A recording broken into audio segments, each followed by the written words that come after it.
Hello, and welcome back to my YouTube channel. I haven't done any reviews on YouTube for a while. I haven't done anything piratey for a while. So I'm going to get away completely from Jack Sparrow and anything pirate related. Let me have a quick slurp of tea. Right, today I'm going to be reviewing a couple of quadcopters. Recently bought a couple. I bought one at Christmas as a little present for myself. But I went out and bought another one which came off of eBay. Needed a little bit of repair work on the transmitter, but it came cheap. This is the skyquad Pro V2. Now, as you can see from the size of the box, it's quite a big quadcopter. It's made by a company called Red 5, which I believe was MTech, or probably still is. So now, the funny thing about it, there is a lot of quadcopters out there, and there's another one called a Skyline Pro V2, which I imagine is still the same company, just rebadged. I think that's probably for the American market. Good quad. It's a good quad. I can't really fault the build quality. Is very, very good. The legs are a bit flimsy. Prop guards are okay. It wouldn't take a lot to snap them. It's sorry, I'm just getting over a cold. There's some weight there. It's quite nice. Does fly quite well. That being said, the transmitter is a complete joke, and I'll show you why in a minute. But we'll go through some of the features that you actually get on it. You do get a Wi-Fi camera. It's advertised as 720p, 2 megapixels on video. I would really doubt it, to be honest. I have had it linked up to my phone, which it will do, and the app you download, funny enough, is called HK Skyline app, which gives the game away a bit, doesn't it? MTech, or Red 5 as you're called. It's big. It's almost probably on par with a Phantom, size wise. The Hubsan X4 Pro, they're maybe a little bit bigger, but not a lot. So when this is in the sky, the range, they say probably 60 meters, but I wouldn't want to fly it at 60 meters, not with the transmitter they provide it with, and I'll show you why in a minute again. On the back, what looks like a memory card slot, and it does say we'll take a memory card of 4 megapixels or so. You have to provide that yourself, but that is just to go into your phone, really. If you put a card in there, you're going to lose it inside the camera. It's a fake slot, really, fake. And there are a lot of other fake things on this transmitter as well, which I'm going to show you now. Anyway, I've had it flying indoors. I haven't tried it outside, so I haven't tested the range or the return to home. So I'm going to put that down for a minute. This is a transmitter. I've actually just noticed that the casing actually on this quad isn't actually screwed together right. I shall sort that out in a minute. This is a transmitter. Looks quite good from a distance, doesn't it? So we'll have a little closer look. You've got all your buttons there. Return, which is return to home. Light, which turns the lights on and off. That actually works. Photo, video. They don't do anything. They don't operate the camera. Same with these buttons here. Are supposed to alter the trim rate, the yaw rate, and the speed. I can't fathom out, even from the manual. I'll talk about the manuals in a minute, and you'll see why. This button here is supposed to be a trim button. If you hit it, the quad just veers off to the right for no reason whatsoever. So I have no idea what that button's supposed to do. It does have headless mode, which is not nice. And to get into headless, you just click the throttle button down. There's a click on the other one as well, which I've no idea what that does, to be honest. It doesn't have any flip buttons, so you can't flip it. Mind you, I wouldn't want to flip it, it's too big. You'd probably lose it, it'll probably just fall out of the sky. It does say it will do flips in the manual. Now, maybe that's on this left control button, or control lever. Quite possible, I don't know. Because of the manual is probably just translated from the Chinese. That's what you get, and it just opens out. Gives you all different sort of instructions in there, which I can't fathom out what they're. You know, they're literally gobbledygook, I would say, literally. It can't really make any sense of them at all. Just complete, utter shite. It's a joke, it really is.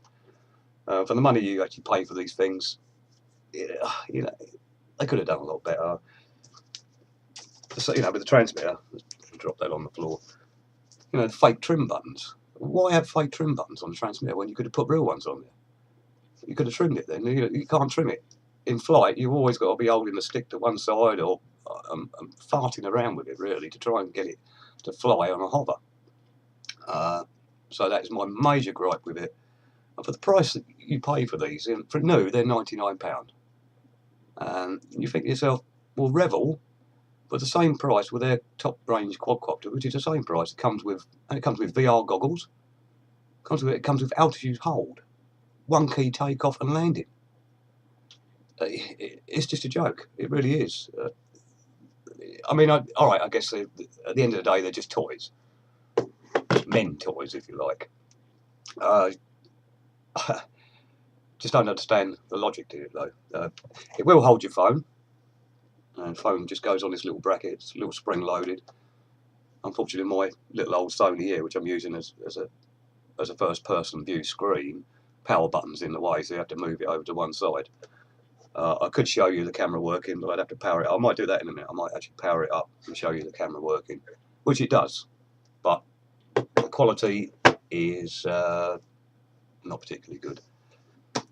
Right, moving swiftly on. Oh, battery. Let's talk about the battery. It's a 1000 milliamp battery. I don't know if you can see that. 7.4 volt. Quite a big battery. Quite a lot of weight there when it's in the quad itself. It's got a JST plug which plugs straight in, so the quadcopter powers up. There's no on-off button. Once you plug that in, the quad is on. The other is the little standard, what I can't remember what these are actually called, which goes into the charger, which you actually get a mains charger with it, which is nice, you know. But I prefer to have a USB one so you can charge them when you're out, which I did actually buy one. I don't know what I had done with it, which was about maybe £5 or £6 online, which is nothing. It will charge 2 batteries at the same time. It just plugs into a USB port.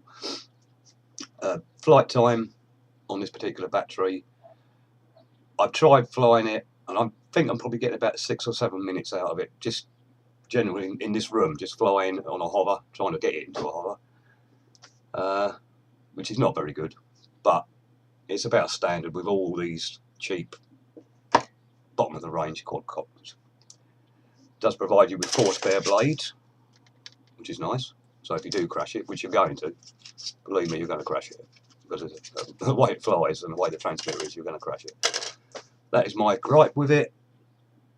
Luckily, I'd say I didn't pay a lot for it. It came out second hand. There was a problem with the transmitter. One of the wires for the aerial inside had actually desoldered itself.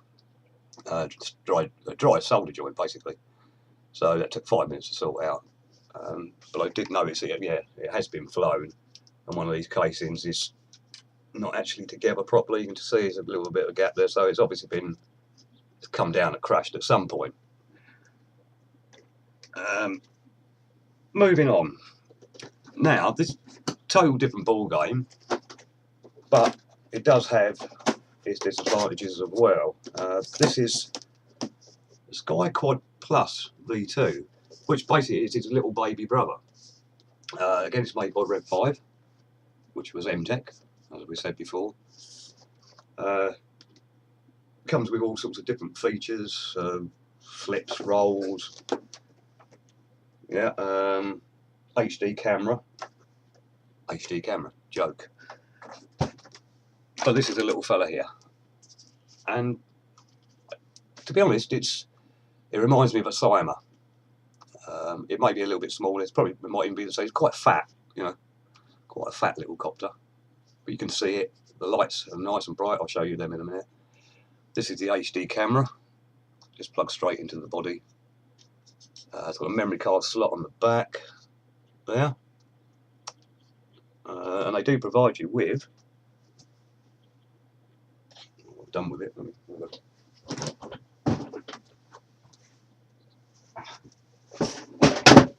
Oh, there you go. It provides you a little card reader and a 4 gig card, which I'll just take that out. I don't remember how this actually goes in. Just goes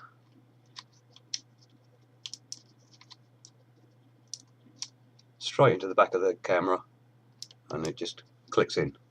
Pretty standard. Now, when this is linked to the transmitter, and I'll show you the transmitter to it in a minute, it says something about in the manual, which again is gobbledygook, almost untranslatable, but basically, if memory card be flashing, I think if I'm reading it right, if memory card be flashing, then card not fitted in. I don't know what that means. Not working, basically. But actually, when I've flown this and I did it about 5 or 6 times, I thought, well, it must be doing something, and then plugged it back into the computer on the card reader, and it recorded about 5 videos. So when the light's flashing, it's actually recording. Which is, yeah, I mean, what more you can say. Build quality, again, the legs are quite flimsy. It wouldn't take a lot to snap them. And I've already actually broke one prop card, I think. I don't know which one it is. Yeah, that one there. And that was just literally, it came down on its side and snapped it. So, but it does actually fly quite nicely compared to its big brother. And I've actually flown this outside at twilight, so it wasn't quite dark. So I think it'd be a really nice night flyer because the lights are super bright on it. And I will show you that in a minute. Return to home works as well, which is really frightening because excuse me, let's pick up the manual. Quite frightening because with all these copters, the return to home is to the transmitter. So this is a transmitter. So when it comes back towards you, it's coming to the transmitter. So you've either got to hit the button again to cancel return home or catch it. Well, I wouldn't fancy doing that because these blades spin up quite rapidly and they do hurt when you get your fingers in the way. That's nothing to do with my fingers, by the way, so don't worry too much about that. Right. Another slab of tea.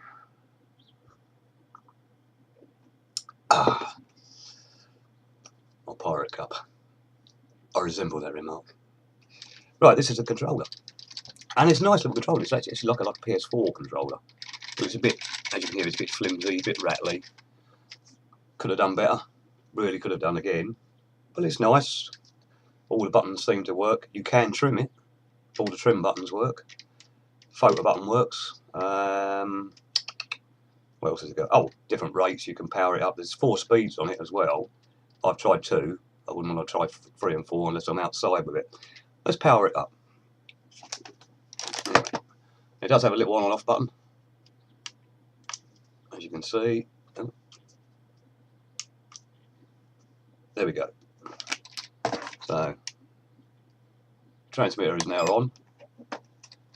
Put it on a surface, flat surface, and to link it to the transmitter is just up, back down. And you'll see now the lights have now gone solid. You can see what I mean about the lights. Very, very bright.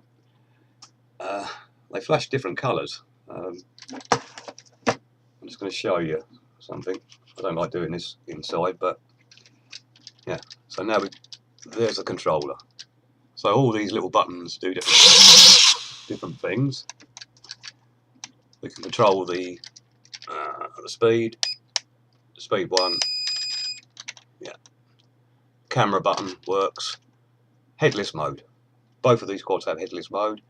As I've said, this is just hit one button, takes it to headless mode, which works really well. Any direction is forward. Nice for a first-time flyer, because even I've flown before over the years, and I get disorientated when these things are coming towards you. Left is no longer left, right is no longer left, so it's completely reversed. You can see it's like flashing up a little bit there, but it's quite a noisy little thing, as you can hear.